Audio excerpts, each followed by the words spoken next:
જય દ્વારકાધીશ મિત્રો, મારા નવા બ્લોકમાં તમારું સ્વાગત છે। જો આપણે આજે આખો દી નવરા નહીં વાહિંદા કરી નાખ્યા, તમને બતાવું વાહિંદા થઈ ગયા છે। આ બ્લોક વરસાદનું પાણી આ બ્લોકમાં થાય આમનામ થાય અહીં કેટલું છાણ આવ્યું, વિચાર કરો કવડો વરસાદ આ બધું છાણ અહીં તણાય ને એવું છાણ જ છે બધું માંડવીમાં।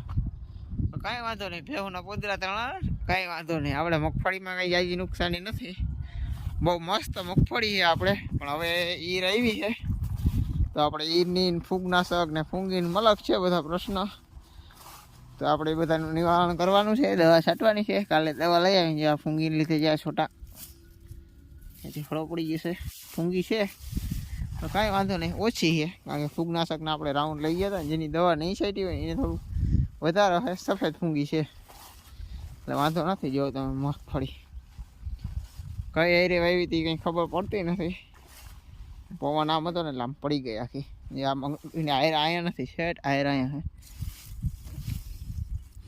હુયા હારા બેઠા છે, બધું નામી થઈ ગયું છે તો વાંધો નથી। આપણે હવે ફૂગનાશક રાઉન્ડ લેવાનો છે કાલે, આજે આપણે ગામમાં જાઉં આજે દૂધ દેવા એટલે મગફળીની બધી દવા લઈ આવીશું અને કાલના બ્લોકમાં બતાવીએ આપણે કઈ દવા છાંટવાની છે એ બધી માહિતી આપી તમને। વરસાદની આગાહી તો તે છતાં વરસાદની આગાહી છે 4-5 તારીખે વરસાદ આવી, આજ 1 તારીખે એટલે એ ખાસ કરીને આપણે દવા તથા છાંટી લઈને હાલો તો આજનો બ્લોક આપણે પૂરો કરી। મારા ચેનલમાં નવો તો લાઈક શેર સબસ્ક્રાઈબ કરવાનું ભૂલતા નહીં।